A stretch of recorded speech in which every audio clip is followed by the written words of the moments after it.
Thanks for tuning in to Power Athlete Radio. This episode could not come at a more appropriate time. Guest of our show and host of his own, Speak for Yourself on Fox Sports, Jason Whitlock brings his outspoken perspective on shit. This week we talk race, football, policing, and the evolution of what Whitlock refers to as the cyberhuman. According to this former Ball State athlete, when you dumb down every incident to just 140 characters, the public fills in the blanks. You're left with callous conclusions about entire demographics that defy rationality. How do we avoid these divisive practices? A little personal responsibility goes a long way, and you can start by listening to this great discussion.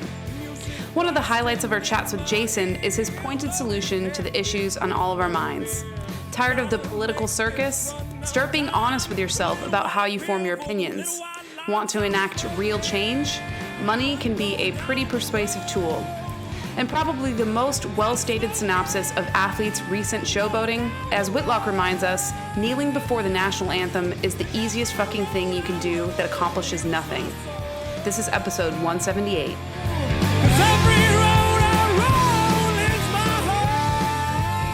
Power Athlete Nation, what is up?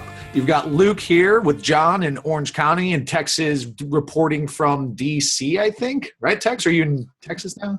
I'm around the world. I'll be in Philly on Thursday, so don't worry about me. Just finding couches to sleep on and eating out of trash cans. You know, Tex is not only a genetic garbage can, it's also what he eats out of. Okay? Yeah. No good. But all right, let's just jump right into this one because it's going to be spicy. We had to cut pre-show short because who we have on today is Jason Whitlock, which is a Wellborn family favorite sports writer from back in the day, John's glory days in the NFL, right? So Jason, thanks for taking the time, man, to crack the code, hack the matrix, and get on this show with us. Why don't you give the listeners a little bit of background info on you? Obviously, my name is Jason Whitlock. Been in the media since 1990. Played college football at Ball State in the 80s. Became a columnist in Kansas City. I believe in 1994, kind of made my name there from 1994 to 2010. Started working for ESPN in the mid-2000s doing a television show, The Sports Reporters. Then I started, filling in for Tony and Mike on Pardon the Interruption, and I bounced from Fox Sports to ESPN, back now to doing my own television show on Fox Sports called Speak for Yourself. I do that with Colin Cowherd every day.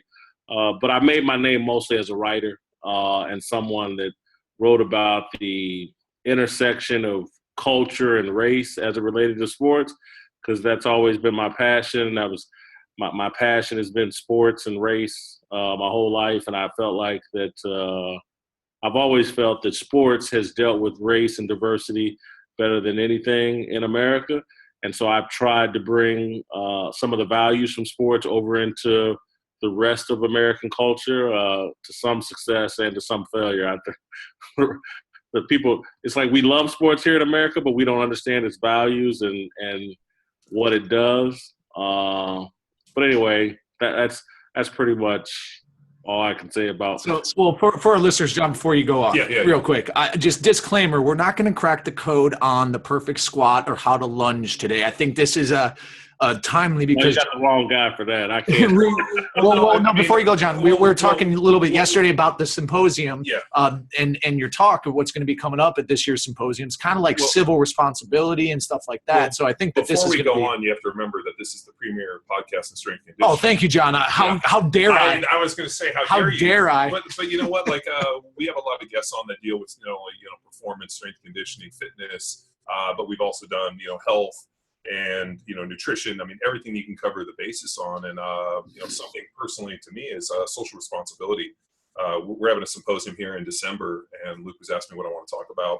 And I've been working on this talk about social responsibility. Those that have the power to do something have to do something, because we're in a situation now where people just honestly don't want to interact or I mean, we're just at a very interesting crossroads. And so we had a great conversation about it yesterday, and I'm actually stoked to have Jason on. Jason and I know each other from when I played in Kansas City. As a NFL player an established NFL player coming to Kansas City from a very, very successful team in the Philadelphia Eagles, I came into a complete shit show in Kansas City. I show up from this team. I mean, we were fucking dominant in Philadelphia, and I come and I get traded for to go to Kansas City. And I mean, they had a prolific offense, Priest Holmes. I mean, Dick Vermeil, storied coach. When we come into this, and I come into a complete shit show of ownership, not knowing who people are, front office management, who by far probably the least favorite person I've ever met in the NFL, and Carl Peterson, and went into just a very interesting place where I thought I was going into this, almost switched on, very successful team that was fucking had no identity and no understanding who they were.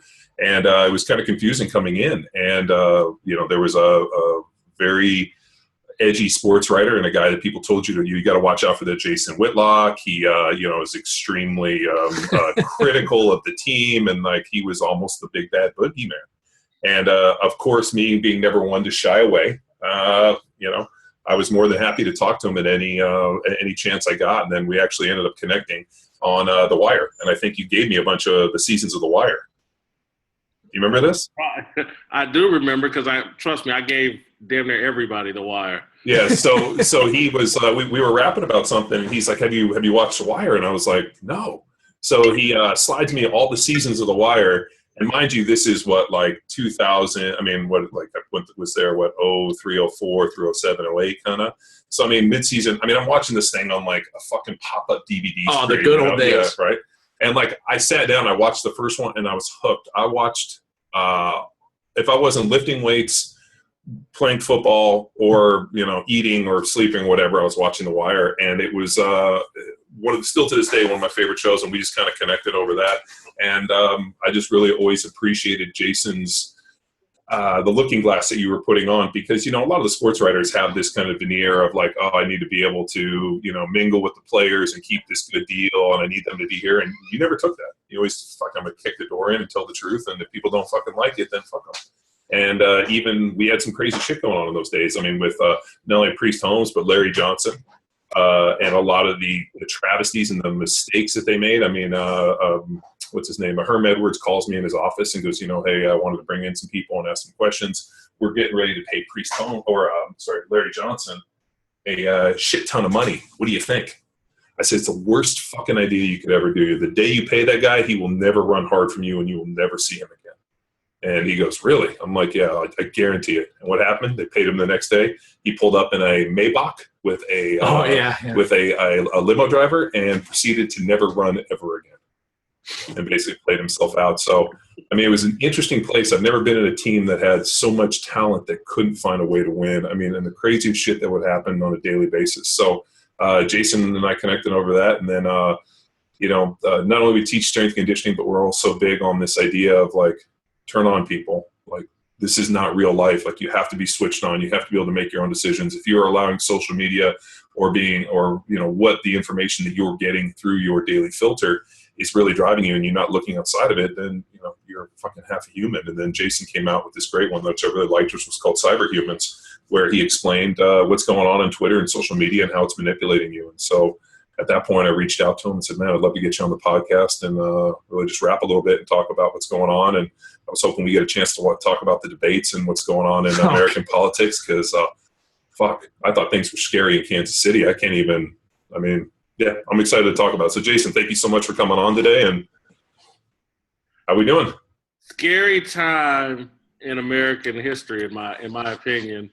Highlighted by the debate and what's going on in our political landscape. But, I look at Twitter and social media and how it's being used to promote divisiveness as one of the most dangerous things I've ever seen go on with the American media.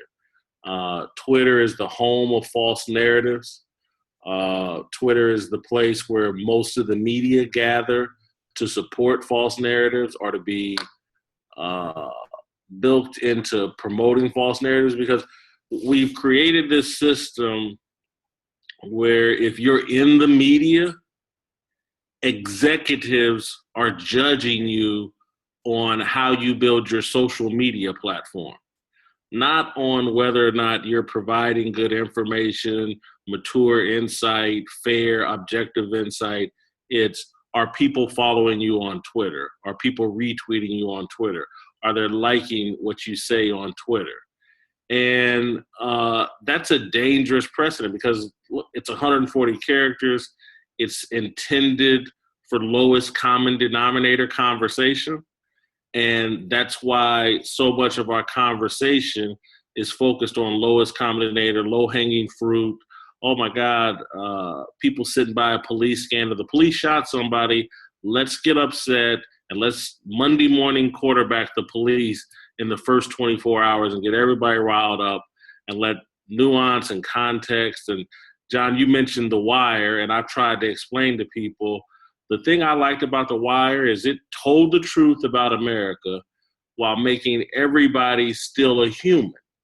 And so, like, if you watch The Wire, there's a white cop, Prez Belusky, that ends up killing a black cop accidentally. He put out the eye of a teenage black kid. But when you watch The Wire, you didn't think of Prez Belusky as this evil person. He was incompetent, put in a bad situation in a job he shouldn't have had. But he was really a good person that made some bad decisions that hurt people. If you look at, I point to the Bodie Broadus, the street corner dealer that worked in the Barksdale organization. He made it through all 5 seasons, got killed at the end. People loved this kid, Bodie Broadus, because they understood his narrative and story. But Bodie was a drug dealer and a murderer. He murdered Wallace in the first season. But you still cared about him and saw his humanity because they told people's stories in complete and full. Twitter, social media takes all the humanity out of people, takes all the context out of every situation, and asks us to look at everybody's action and immediately judge it based on their race and think the worst of not just the individual, but a larger group of people based on their race. That's a dangerous precedent for us as Black people to set. That's why, Black Lives Matters and that whole hashtag movement on Twitter, I think is very dangerous for African Americans, but it's just dangerous for all of us as a country to not want to see the humanity in each other and just live in this false cyber world where you have to choose up sides and you're not judging people by the content of their character. You're judging them based off 140 characters of bullshit information most of the time. We see it even almost fall victim to it ourselves, just losing the objectivity and kind of the lateral thinking when you look at some of this shit and you just take it as surface value. You just have to take a breath and sit back and be like, what did I just read? And why the fuck do people care? Isn't the idea that people get painted in these kind of nefarious ways? Like, obviously, a cop murders somebody, it has to be intentional. They have to want to go out and do this. And I've been fortunate to work with a lot of law enforcement. And the problem becomes, I don't believe a lot of the law enforcement guys that I've worked with and interacted with are truly like evil, nefarious people. Do I believe that they're underfunded, undertrained, and maybe not the sharpest knives in the drawer?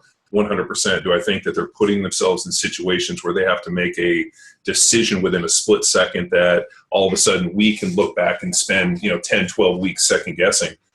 I looked at that situation in Tulsa that just happened. It was terrible. The video is terrible. Clearly, the police officer made a mistake.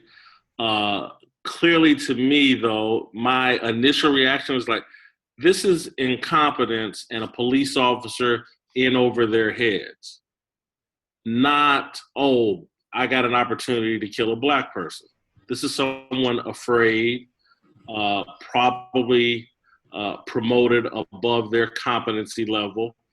But again, you can't have the real conversation about the Tulsa situation, because if you start talking about that police officer who just happens to be a woman, you're going to get called sexist. And again, as I've just said at the beginning of this, if you look at The Wire, and David Simon and a cop named Ed Burns wrote The Wire, real people. David Simon's covered crime in Baltimore. Ed Burns was a police officer. They show incompetence comes in all sexes, in all colors, and people can get out over their skis and do dumb things and incompetent things that are criminal, but it doesn't mean they're out, I'm out to go kill Black dudes. And then the other part of there's many layers to what's going on in America in terms of crime and policing, but we never get to have these conversations because we've reduced everything to the low-hanging fruit and just racism explains everything. Well, listen, I got friends that are police officers, black dudes and white, but several black dudes I played college football with, good guys, good black dudes, proudly black.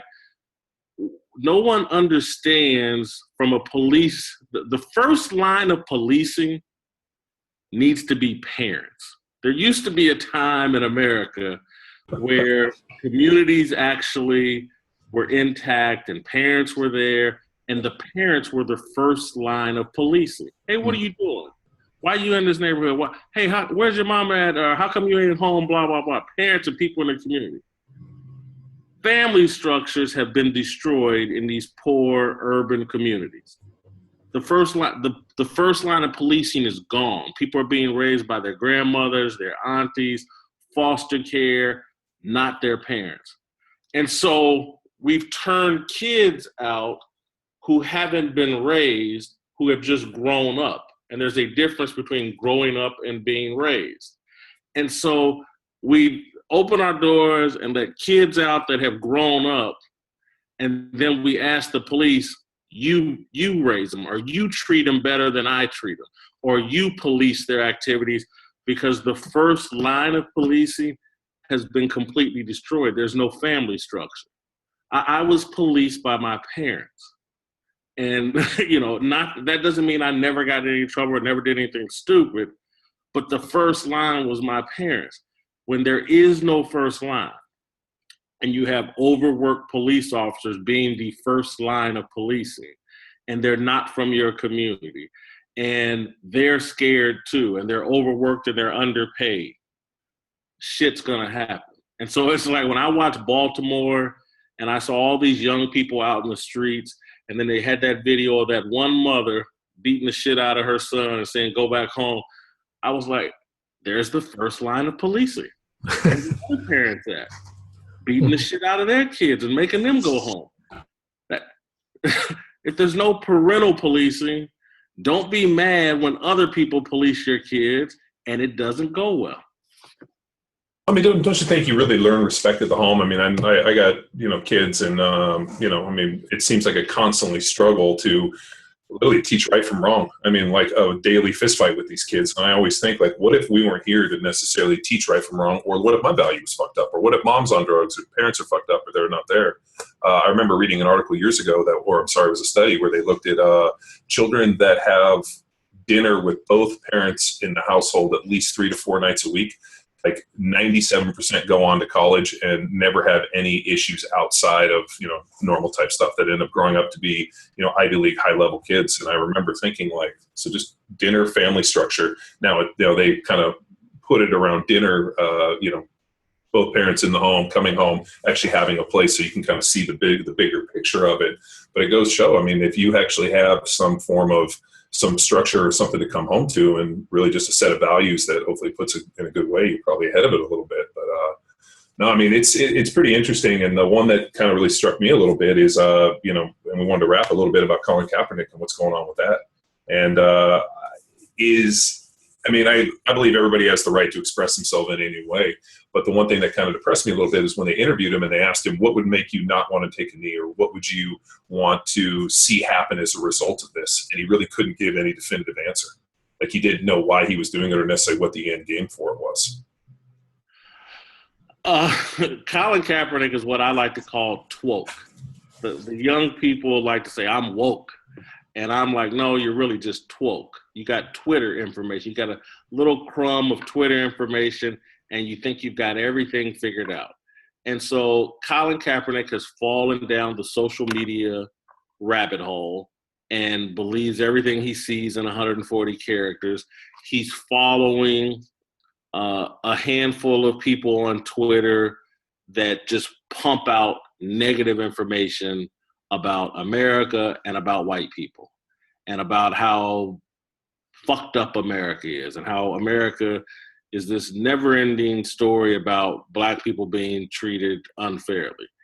And if you fall down that rabbit hole and start lacing your commentary, again, he doesn't need to be any deeper than 140 characters for what he's doing for it to work. And that's why what you and I hear is like, oh, man, he don't even understand what's really going on. Or that's so surface level. That's beneath a college-educated person. He's actually speaking to Twitter. It's only 140 characters deep. And so it's celebrated there. I've listened to people that evaluate him in the media, in writing, on radio, on TV, and they talk, oh my God, he speaks so eloquently, and he's just so informed, and it's all bullshit because he's not. Any objective person, if there were no Twitter, no social media, people would be like, hey man, this dude sounds like an idiot.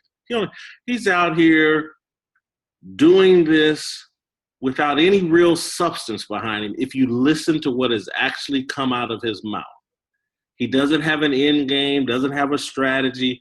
He's just doing something that feels good over Twitter. And again, I don't blame, it sounds like I'm beating him up, but the media and this culture has turned, Twitter fame is like one of the greatest things you can have. And so it's like, this is like a direct descendant of the whole Kardashian movement.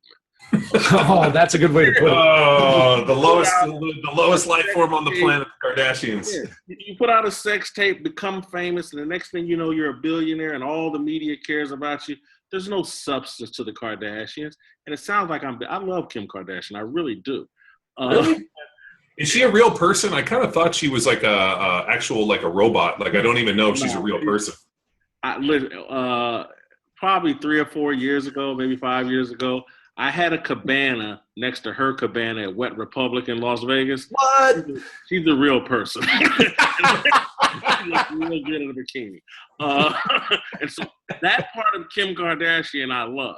The other parts where like this message it sends out, fame over everything, and that's all you need to be successful. All these young people are looking for their reality show, their Instagram following, their Twitter following, because there's money in it. But it doesn't mean that the rest of us in media have to take them seriously. And so, I mean, Colin Kaepernick and a lot of the guys that have followed in behind him, they don't remotely understand the business of football. They don't understand how the NFL became a $14 billion industry that can pay 1,700 players a lot of money and give generational wealth to a lot of black athletes. The NFL is 67% African-American and pays really well and changes lives financially and puts people in position to really help people. Kaepernick doesn't understand that the NFL got that big, that powerful, that wealthy because it attached itself to Americana and patriotic values and ideals. And he doesn't remotely understand that what he's doing is in direct contradiction to the business model that takes care of him and 67% of how many other black athletes there are. And so you could take that wealth that he's acquiring as an NFL quarterback and really go out and help poor black people. Mm-hmm. Or you can take a knee, build yourself a nice little Twitter following, become famous, and become this sympathetic character all around the internet and accomplish nothing other than divisiveness. Look, the people, it turned into, rather than a conversation about how do we improve policing, it turned into a conversation about the national anthem and Colin Kaepernick. It was short-sighted and stupid. That's what Twitter and social media rewards. There's just no depth to Kaepernick. It doesn't surprise me that he's got some identity issues based on his abandonment by his own parents. To some degree, I feel sorry for Kaepernick, but, to some degree, I just don't, because he really should know better than this. He spent 4 years on a college campus. Well, Jason, do you think there's a chance like the stars align and timing works out where 10 years from now we look back and this is like a heroic effort on his part? No. Listen, I do think 10 years from now, when we have a chance to really look back, we're going to look back and see how few players actually joined him. You got 1,700 NFL players. Seems like 50 maybe have, I don't know, maybe 100 have done something during the national anthem, but the overwhelming majority have done nothing. And look, who knows? Maybe half the players supporting privately and they're just afraid. I don't think that's the case. And I think as more conversation comes about, these players will be forced to get educated on their league and their business model and understand how you affect real change. There was, Doug Baldwin was on HBO, and he said that some owner basically forbid his team from doing anything, and everyone cast that as negative. And I had a totally different outlook. I think that owner probably is like, hey, guys, this is bad business, and it's not effective. That's a double whammy. If it's bad business and it's not effective, it's not opening any minds to the cause that you say you're championing, bad strategy, and it's bad business. What people tend to forget is that the NFL is a business, and the NFL spends billions of dollars to actually attach them, like you said, into Americana. What I say they've done is they spend a ton of money to attach themselves into American culture in such a way that, people, Sunday is for football, you watch Monday Night Football. I mean, every piece of people's lives from, fantasy drafts here and there. I mean, people forget that the NFL makes a shit ton of money, and those owners protect that thing like the golden goose. And anything that they do that negatively affects them in any way and brings negative, sites. And look at the Greg? Is it Greg? The guy from Carolina. What is it? Greg Olson. Greg Hardy. Yeah, I'm sorry. Yeah, Greg Hardy. He just released a deal where he's going to go fight MMA now because nobody will give him a chance to play NFL. And I'm like, dude. His assault of women, I mean, is that different than any other type of other players have done certain things like that? But it was so public and such a deal that there isn't a single NFL team that will touch him now because of the negative connotations that it brings towards women, which is a huge fan base for NFL. So, I mean, anything that you do that negatively affects the NFL, I mean, the surefire way to get your balls cut off as an NFL player is drunk drive and do something stupid. Embarrass the team, embarrass the owner. I mean, dude, I've heard all these things. Don't embarrass the team. Don't embarrass the owner. Because when you embarrass us, it negatively affects and people don't show up and buy tickets and don't put on jerseys. I mean, this thing is about making money, and what they've done a great job is like almost like a shell game where they're like, no, it's not about money, it's about America. Now give us your money. One thing that I've come to think here in recent weeks is because I started getting sympathetic towards Roger Goodell. And thinking, hey, we've gone over the top with the criticism. You can't get sympathetic towards Roger Goodell. Are you kidding me? Yeah, I really have. We've gone over the top with the criticism. But criticism, I'm going to be honest, the criticism has backed this guy into a corner now where he can't do anything.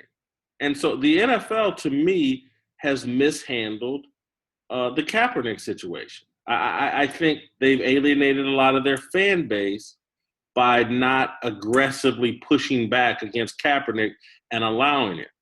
They haven't pushed back because they have a commissioner that if he did it, is so compromised by these from Deflategate to Ray Rice to these other things, the media shitstorm would start on him. That would be interesting. Well, somebody had me on, I was on another podcast and they asked me, they were like, what do you think of this? And I said, Colin Kaepernick has the right to kneel. I mean, here in America, you have the right to freedom of expression. If this is the way, I don't agree at all with his expression. And the fact that he doesn't have an end game, he's just doing it to do it, is fucking bullshit. But I said the mere fact that the NFL has not said anything and they haven't pushed back means I'm doing a silent protest and not watching the NFL this year. I was like, I really disagree with the way they're handling it. And I was like, I realize they don't want to enter into this thing because they don't want to fucking start the shitstorm, but it makes them look bad that they haven't pushed back on this. And so let's take the NBA, which is seen as this highly progressive league. They have a rule. Stand for the national anthem. Don't disrespect it, blah, blah. They have a rule. And the NFL should have a rule. And but again, they're paralyzed right now by Roger Goodell. And I have been someone, again, a bit, hey, Goodell made a mistake. He should have never become the czar of discipline. Let's overlook it and move past it. I'm now starting to go back to he's so compromised, the league can't effectively operate and operate in these waters. And so now today I'm like, maybe it is time for a new commissioner and a clean slate. Don't blame Roger Goodell, or, I'm not going to badmouth Roger Goodell, but it's time to move on, because they need someone who doesn't have his baggage, who can go take on the Kaepernick situation, other situations that may arise, and start, hey, look, we have to do business. And they need a commissioner that can explain. John, this is one of the points I've been making here recently. Gene Upshaw, when he was running the NFLPA, and I'll be interested to hear your opinion, former player, had decent relationships with the owners, and there was more of a partnership, I thought, between the union and ownership. DeMaurice Smith is a litigator. All he can do is take you to court, doesn't have great relationships with the NFL ownership. Everything's a fight. Everything's highly, highly, highly adversarial. I think that's a problem for the NFL. They need, when you have billionaires helping young people become millionaires, there should be more of a partnership. Again, that you can't fully trust the NFL ownership. If you got to have your guards up and have some cynicism, but at the end of the day, you have to realize these are billionaires that are helping young athletes, 67% of them African American, become millionaires. There should be some partnership here and not all adversarial. So I'm someone that was always someone that defended Gene Upshaw. Didn't think he was perfect, but all the NFL players, they don't have guaranteed contracts. If you gave NFL players guaranteed contracts, it would destroy the competitive balance in the league.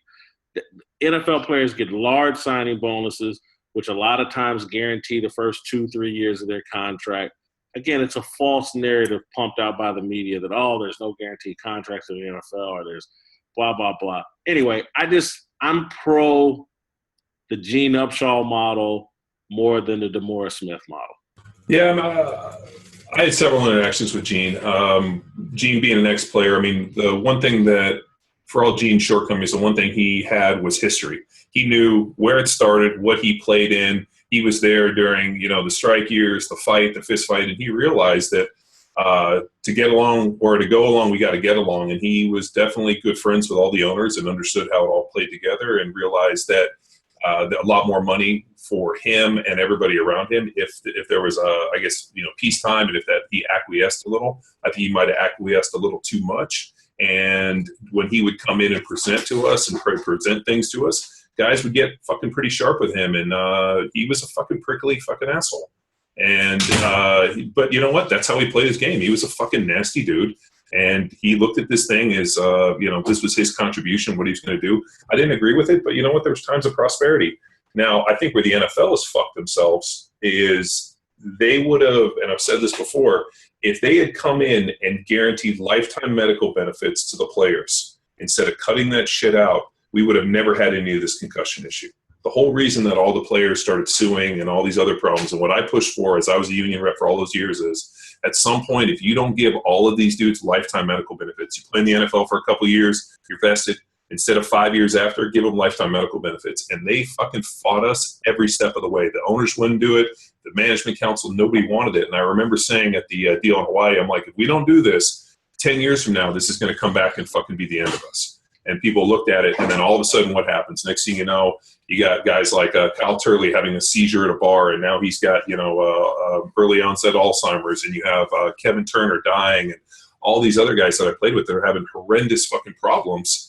And all the NFL had to do was guaranteed lifetime medical benefits for these guys, and not a single person would have sued, and there wouldn't have been a single problem. But because they were fucking cheap towards the guys that were walking out the door, all of a sudden these lawsuits, and I really think this concussion stuff, which has not only neutered the NFL, where the game is not nearly what it was to watch 10 years ago, and Jason, you know that as a football fan, playing the game and having seen it, the game that I played is different than the game I played, and the quality of player is not as high, because what the players have to go through to get there is not nearly as, I guess you could say, as fucking difficult. I mean, think about training camp in the old days. I mean, that's how you learned your craft. I mean, I'm out there watching these games thinking to myself, there isn't a single guy that I've seen, very few, that could play on that offensive line I played with in Kansas City with Brian and Willie and Will Shields and Casey Wigman and those guys. And it's just that the talent isn't there.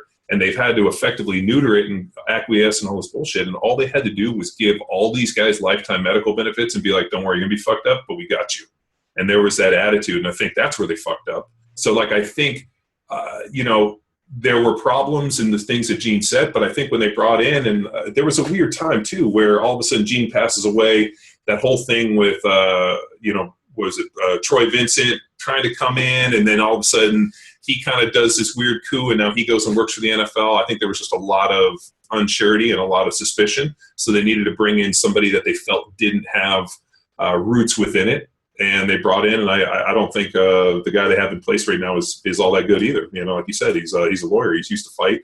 And I think a big part of the NFLPA and a big part of the NFL is, those guys are fucking multi-billionaires. We're literally crumbs on the floor of these guys, grand scheme of deals. And you have to be able to acquiesce and work within those guys and stroke their egos. They're a bunch of rich white dudes, who are up there playing fantasy football at the highest level with real people.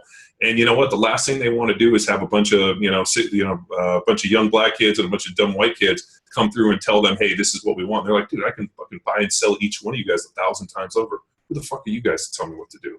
So one thing I think Gene did a great job of is he was able to work with those guys for what he believed was the betterment. Now, a lot of guys didn't like Gene, but I always thought that, Gene's what was best for him was what was aligned with what the NFL players was getting paid. And that's what he always talked about. I'm going to break on some things, but at the end of the day, my job is to get you guys more money. And I always kind of respected him a little bit on that part. But I think for the NFL to really survive, they're going to have to change some of this shit. And I honestly think in 10 years, they're going to be in more trouble with a lot of the concussions and a lot of the brain issues that they could have fixed if they had just given lifetime medical benefits and just been like, hey, don't worry about it. We're going to take care of you guys. You're not going to fucking die penniless and have to do it. We're going to take care of you. I realize you guys are going to be fucked up. So that was kind of my take on it. Can they still do the lifetime medical benefits thing? They could. When they did the last CBA, it was a big issue. And, they did some – I don't know why they didn't push that in, because every guy that was on that negotiation for that last CBA at some point was going to be a retired player. And I don't know why. And I've talked to some of the guys at Jason Babin and other different guys that were involved in that stuff. And they were like, honestly, whenever we brought it up, it was just fucking shoveled away. And nobody wanted to talk about it. And I'm like, why was it for you guys that are soon to be ex-NFL players? Why wouldn't you guys want that at the forefront? And I was like, you don't think that somebody's going to have some problems? And I think now if they go back and they do a CBA, or if they were to add something to it or do anything, I think that would be a major issue. But the NFL is putting all this money towards this concussion settlement, and they could have literally just completely avoided this whole thing. All they had to do was just give lifetime medical benefits. We're not talking about that many players. I remember Troy Vincent told me in the last 20 years, it's like 15,000 guys that played in the NFL, and less than 1,000 had played longer than 4 years. And I remember Troy telling me that, and I was like, are you really that few? He goes, yeah, think about it. Count them up. He goes, you know them all. And I'm sitting there thinking, fuck. And I'm like, then why the hell are you guys fighting about 1,000 people giving lifetime medical benefits? And Troy's like, they don't want to do it. He's like, the owners have their heels in the ground on this shit. So, I'm never really 100% sure how these whole things get played out, but I always believe that there's got to be something bigger up top. The deal with Kaepernick, that seems to me to be such an easy deal. And they're talking about starting him this week. And now all of a sudden, now they're going to start him. And dude, I've read the craziest shit about how, he was underweight or he was taking drugs and now he's not taking drugs. I've read all these different things about it. And, they're going to start him. And who knows? I listen, you can look at him and tell he's not at playing weight, particularly for the style of football he plays. He likes to get out of the pocket and run the ball. He's 20 pounds lighter. Mentally, he's so engaged in his little cultural war via social media, no way he's properly preparing like a real starting quarterback in the NFL. If Kaepernick has showed anything in practice and in his preparation, I think you would have heard San Francisco 49ers players bitching already about how come the guy's not starting. So even the guys in his own locker room, who I'm sure are 65% black, they don't think like he's the answer. Because, again, he's not prepared. Before this whole thing, if you talk to any of his former teammates that moved on anywhere, we had Michael Crabtree on a show I did from the Super Bowl this year. They just talked his lack of preparation. Didn't prepare like a real starting quarterback. So guys have never been all in on him. They, love his talent and his playmaking ability when Jim Harbaugh did all the preparation. But he's not buttoned up like a Russell Wilson or a Tom Brady or any of these guys, Aaron Rodgers, any of these guys you take seriously in the NFL. It's always been about his Instagram account, his abs and his tattoos. And that's why it's just comical, man. Listen, I never Kaepernick was one of my favorite players. Anybody that wears number 7 and moves around the pocket reminds me of John Elway. Kaepernick and Big Ben, my 2 favorite players a year ago or 2 years ago. But I'm just out on this guy, man. He's look, I love a guy that likes to kick it and have a good time because, I'm kind of an idiot. But don't be the ab guy that's hitting the strip club and hitting every piece of tail you can. Trust me, I'm not speculating. I know what he was doing and what kind of girls he was into in the whole 9 yards, and I was good with it. It's great. But don't turn around when you lose your job. Now I'm Martin Luther King. Yeah, no. Could this all be a ploy to maintain his $126 million contract and not get cut? I think that plays a little bit into it, but mostly I just think Kaepernick's a fame whore, man. He's a Kardashian. You're talking about somebody that would have to be pretty sharp on the ball to create this whole fucking media sphere. Forward thinking. Yeah, forward thinking. You got to be pretty fucking sharp, and I just don't take him for that. But maybe his agent is smart. Nah, I don't think his agent would have, because you got to keep in mind, his agent, this ain't no one-off. He's got to rep other NFL players as well. And so if it ever came out that his agent was masterminding this, he'd have a lot of problems with NFL ownership. This is just Kaepernick and his girlfriend and chasing fame. This guy will, when his career's over, probably after this season, he will be on a reality TV show, and they'll be keeping up with the Kaepernicks. Does he date a famous girl? Yeah, she's some sort of DJ, I think, on the East Coast that, so yeah, I'm not going to disparage her, but yeah, she's in the celebrity world on a lower level, building her. They'll have a sex tape out before too long. Oh, well, that's what everybody does these days. Kaepernick goes vegan. Well, but claims it hasn't triggered muscle loss. Oh, jeez. This is first hit August 31, 2016. Wow. So he's yeah. You didn't know that, yeah, he's been a vegan, and this was at the behest of his girlfriend. Yeah, that's what it says. Yeah. Oh, boy. His girlfriend is driving a lot of this. I think she's the brains of the operation. Jesus. Well, there's a – wow. I don't think there's any girl I've seen out there that was be like, we need to be vegan, where I'd be like, oh, that's a good idea.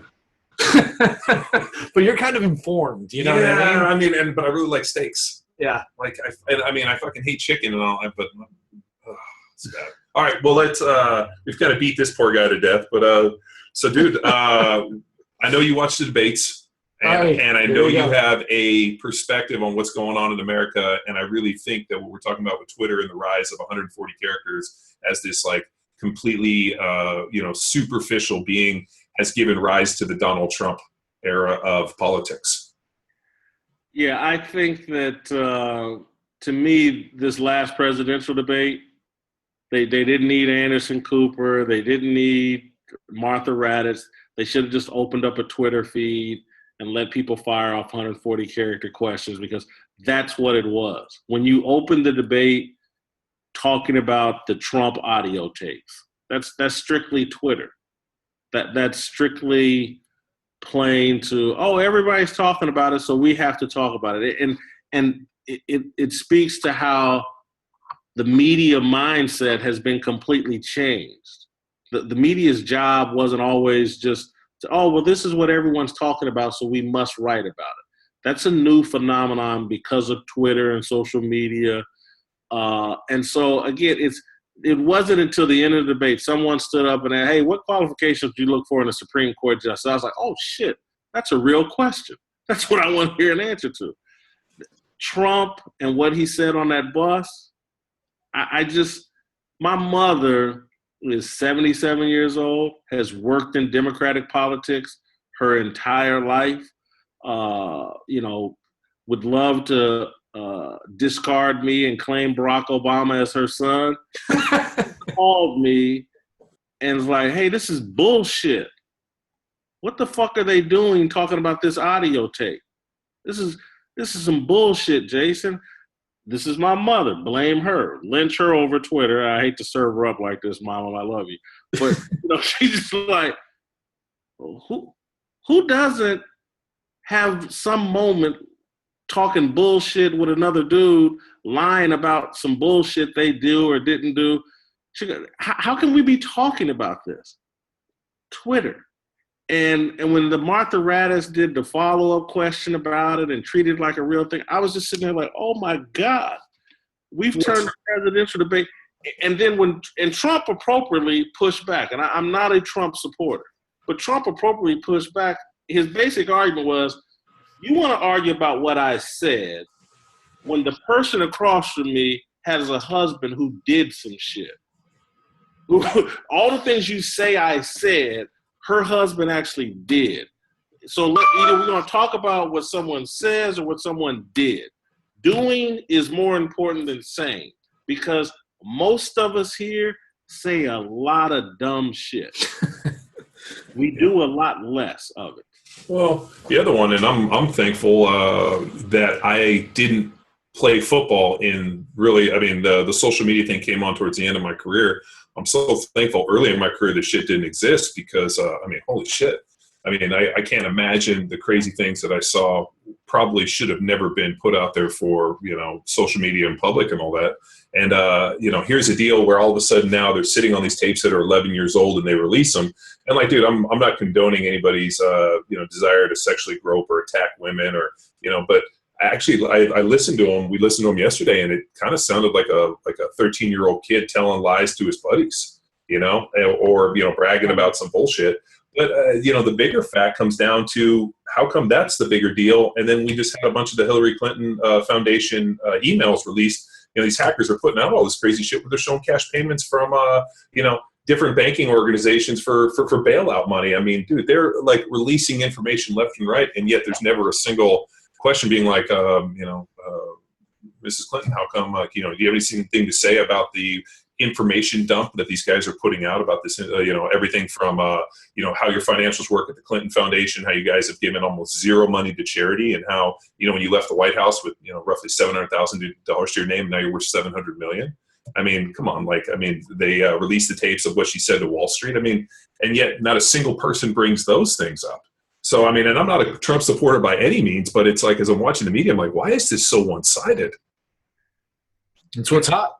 Because Trump's a disruptor, and they don't want the rig job to be disrupted. And the media is very satisfied with the status quo, because if things change, people in the media may lose power.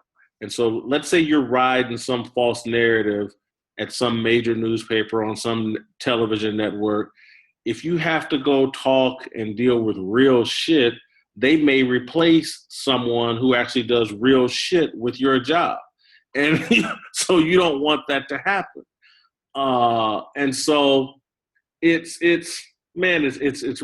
just sad, because again, as I put in that video that I put out about cyber humans versus humans and what shapes your reality, the internet or your real world interaction. And so just think about, we all move around. I'll go to the movies later today, and people will treat me relatively well. And it's not, and because, John, out here in LA, unless you're Tom Cruise or Denzel Washington, no one gives a fuck about you here in LA. So I don't get treated well because, I think that guy's on Fox Sports 1. No one fucking knows me. And I'm just some big black dude that's nice to people. And so I'm going to go to the movie theater. There'll be black people, white people, Asian people. But I'm going to get treated relatively well. I'm going to treat people well. You go to the internet and we all treat each other like shit. I mean, we can't wait to call each other names. We can't. You would think if the cyber world represented the American reality, every time I stepped out and dealt with people, I would be getting called you fat motherfucker, or you Uncle Tom sellout, or you hate white people. Blah. But that's not my reality. When I go out, I treat people well. People treat me well. We all smile, laugh. I pay my tab. I give a tip. People like me. I like them. That's reality. But over the cyber world, it's like we all hate each other.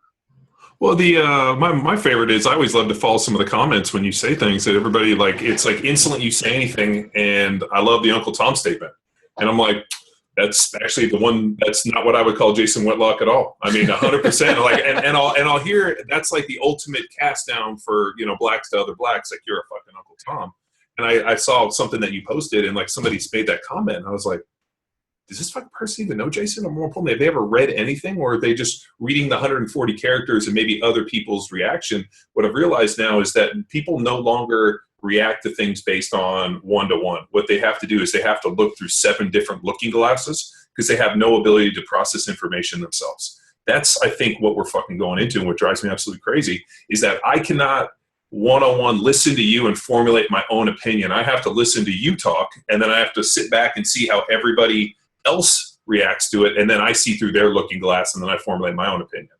And I ask you all the time, I'm like, do you have any original thought of your own? Can you actually listen to somebody completely, unbiasedly, and then formulate your own opinion? Or do you have to wait for all these other fucking talking heads to make a statement? Right? Yeah, and then I'll formulate my opinion off of this because I like this person. I'm gonna, Anderson Cooper, I really like him. I mean, he's up there and has this constantly almost like perplexed, worried look on his face the entire time. Did you notice that? It was like he did not it was the last place on earth he wanted to be. And like it was showing like he hates Trump with this fucking fury of 1,000 suns, and you could see it in him. And it was so like, and the problem becomes is Trump has done, at least for me, has done nothing to endear me. Like I've listened to his statements and I think like they're nonsense. He makes nonsensical answers. He sounds like a crazy person most of the time. But yet, is that worse than Hillary Clinton, who is lying at all times? You're like, who is this person?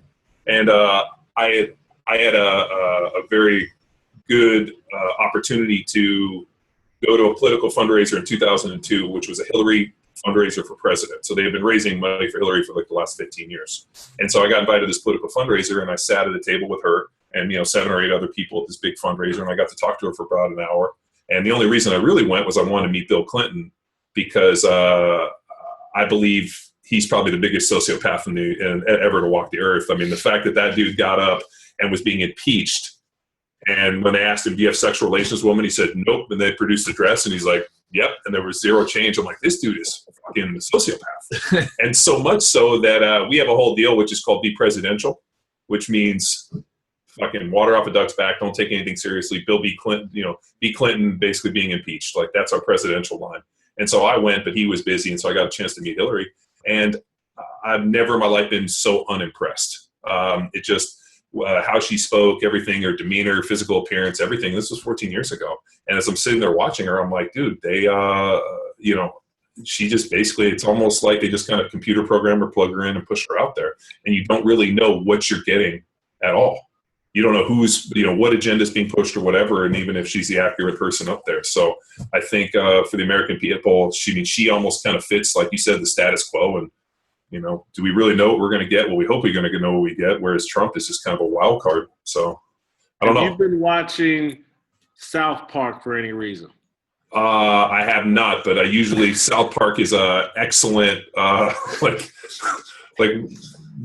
yeah, I've always been a South Park fan, but I haven't been watching it lately. You should watch this season. Everything we're talking about. Yeah. Luke and I have been up to speed. Everything that we're talking about right now is the point of this season of South Park. It's pointing out the reason why Trump has popularity is the world has become so politically correct, and everybody just lies and bullshits, that the one person who is publicly willing to say what they really think, no matter how fucking stupid it is, how intolerant it is, it's like, oh, At least he's telling the truth. That's his appeal. And again, that's what I'm saying. If people were really interested in undermining Donald Trump, they would allow other people to be honest and have real conversations without being called a racist or without being called a sellout or without being demonized. And so, again, I hear all these people, oh, I hate Trump, I hate Trump, I hate Trump. But they're not willing to do the things necessary to take the air out of his balloon. As long as all other public figures and the media have to get on TV and on radio and on the internet and lie and bullshit and live in this false reality, the one public figure that's willing to say, fuck it, I don't care, is going to have value and remain relevant. South Park's handling this with humor and everything, but they are making the point. It blew me away. I did the Cyberhuman piece a couple of weeks ago or 3 weeks ago, and someone said, hey, man, you should be watching South Park. They're saying the same thing as you. And I think they were only on their second episode this season at that time. And I went and watched, and I was like, holy shit. So we're not alone. There are smart people that got this figured out. Well, then what's the solution? I mean, that's something that we talked about yesterday. I've been working on this piece, which is this social responsibility.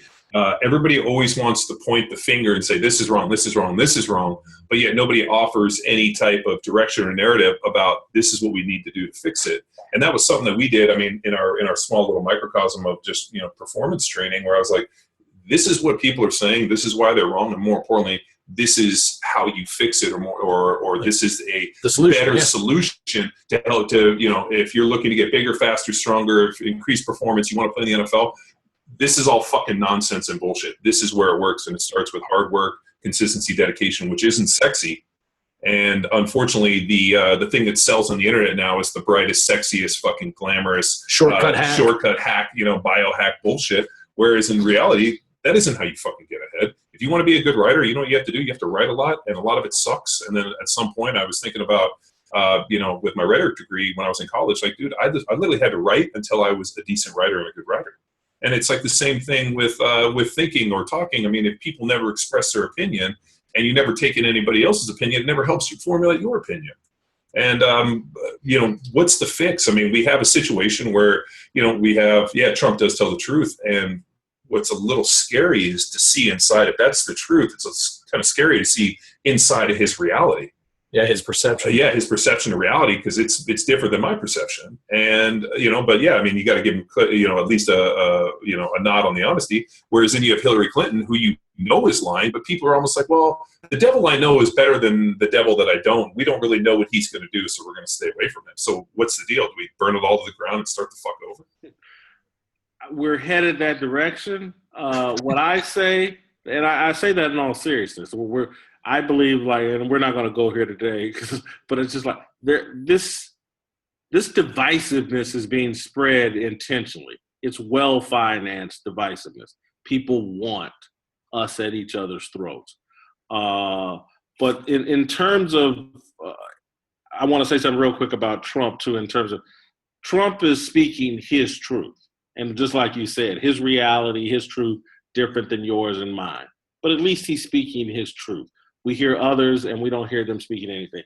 But in terms of solutions, where I just like to start small. It's always with each individual person. And so one of the things, again, I'm a sports person. You're a sports person. We're both football people. And so what I've tried to use my platform is try to remind athletes, because athletes are role models and they're big tent poles for American culture, and they have influence, is to remind athletes about what is athletic culture. Who are the people you actually deal with, and what are their values, and what are the values that sports are teaching? And is what you're doing consistent with that? And so what I try to do is, through my platform in the media, is promote sports values, because sports brings us together across economic and racial lines and religious lines. People put away their differences to achieve a goal, win on Sunday, win a Super Bowl, whatever. And then I try to support people that I believe can influence the young people involved in sports today. Believe it or not, and look, Ray Lewis is not the perfect human being. He has made mistakes. I'm a Christian person, and I believe God will deal with all of us about our mistakes. It's not my job to. I love Ray Lewis. Ray Lewis is someone who connects with black athletes, and particularly black NFL athletes, who understands everything you and I are talking about and believes. And so I try to support Ray Lewis. Have him on my TV show. I give him a platform that puts him in a good light and allows him to express what he really believes outside the Twitter echo chamber. And so and the reason why I'm trying to support Ray and spread his message is because I think he has a much better chance at talking to a Colin Kaepernick and talking sense into him and other NFL players about, no, here's the proper way to promote change. Here's the proper way to exploit this business that you're in. Here's the proper way to bring us all together and, again, promote change.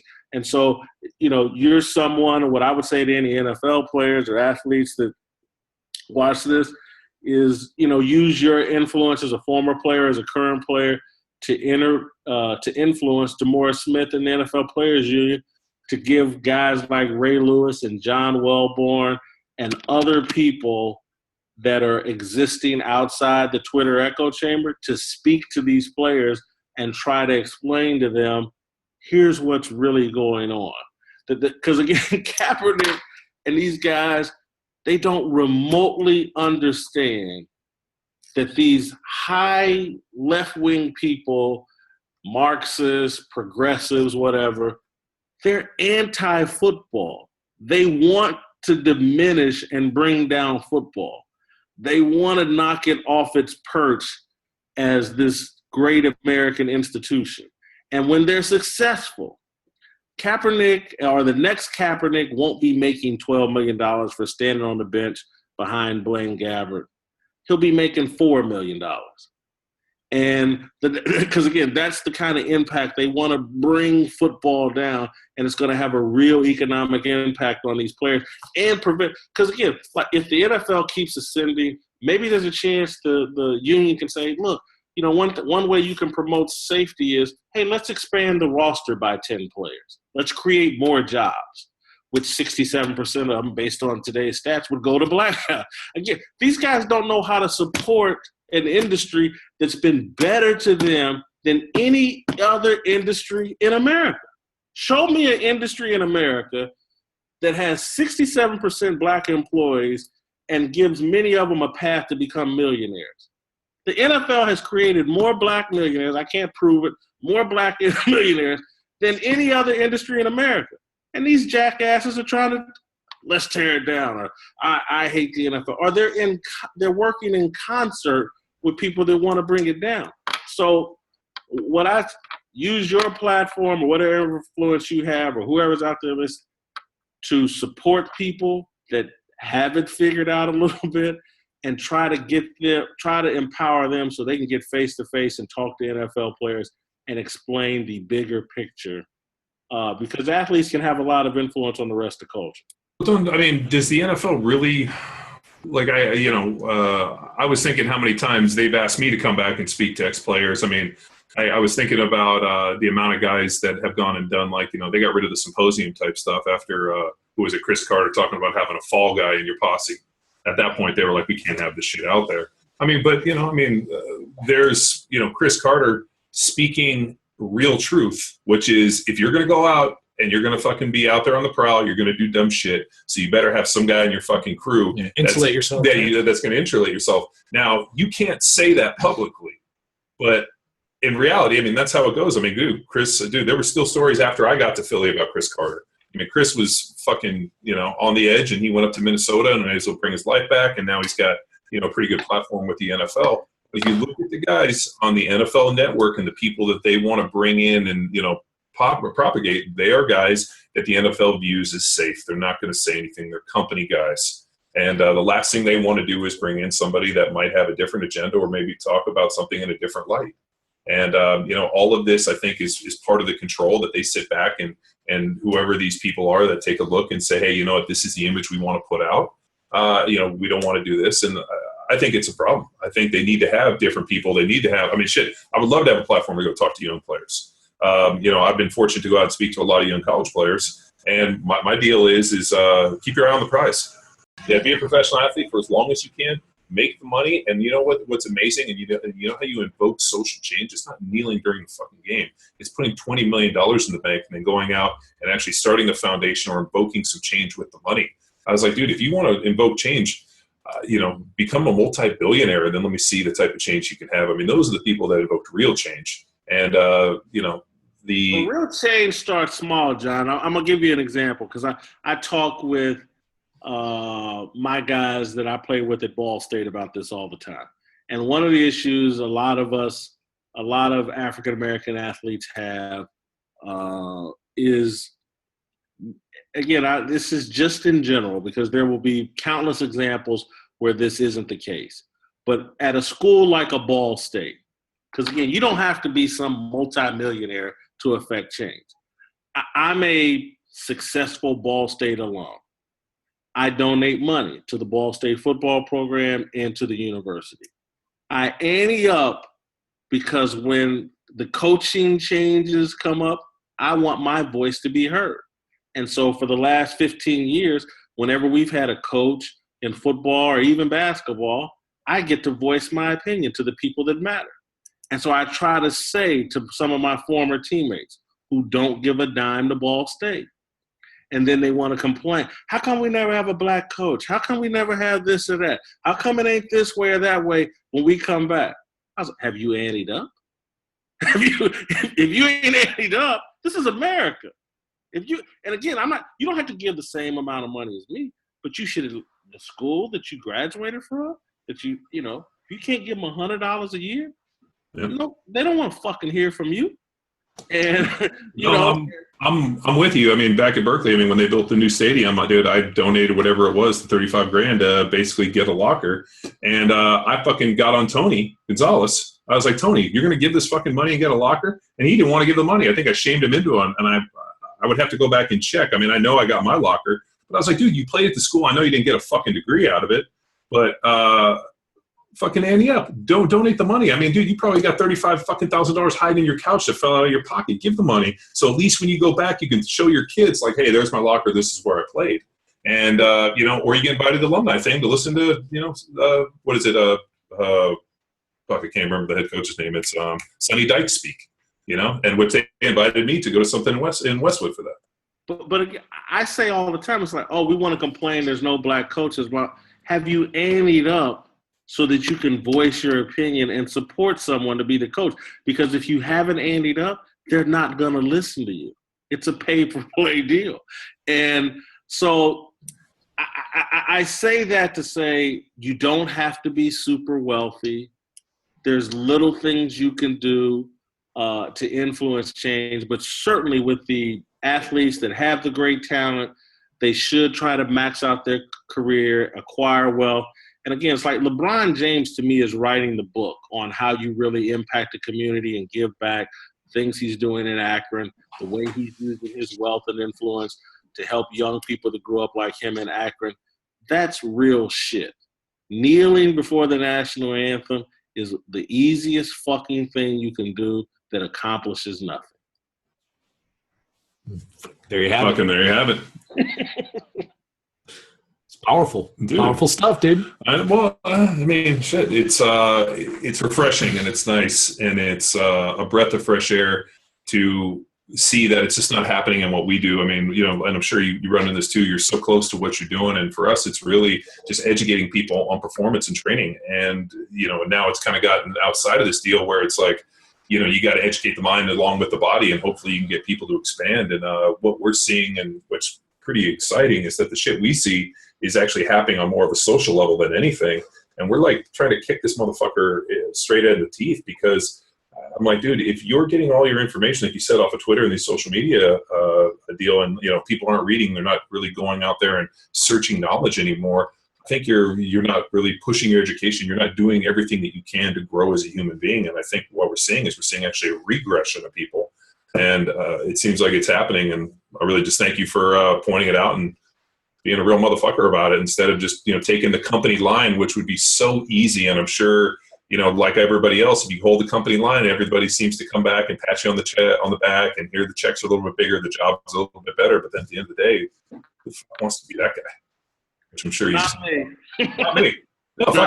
No, not me. I mean, dude, I got offered a job by the NFL early on, and I remember being like, I can't work for the Evil Empire. I'll be all right. I'll go do something else. I'll reinvent myself. The last thing I want to do is be the guy that fucking lives for the rest of his life talking about what he did in his 20s. I'm like, let me go and reinvent myself and try to expand and become something new. And so, thank you very much. I appreciate your time, man. Thank you, John. Stay in touch. Yes, sir. Thank you. Thanks, Jason. Hey, if people want to come check you out and get some real talk, I mean, where do you want to point people to who are listening to this? Just FS1, 2 p.m. Eastern, Monday through Friday. Speak for yourself, me and Colin Cowher. All right, sounds good, Jason. Hey, man, thanks a lot again. So we'll talk to you later, man. Yes, sir. Thank you. Thank you. Now it's time for you to empower your performance. Like what you've heard from Jason, you can find him on Fox Sports Speak for Yourself at 2 p.m. Eastern Standard Time. He's also available on Twitter under the name @WhitlockJason. But as per our discussion with him, don't let 140 characters be the primary means of news and information in your life. Until next time, bye!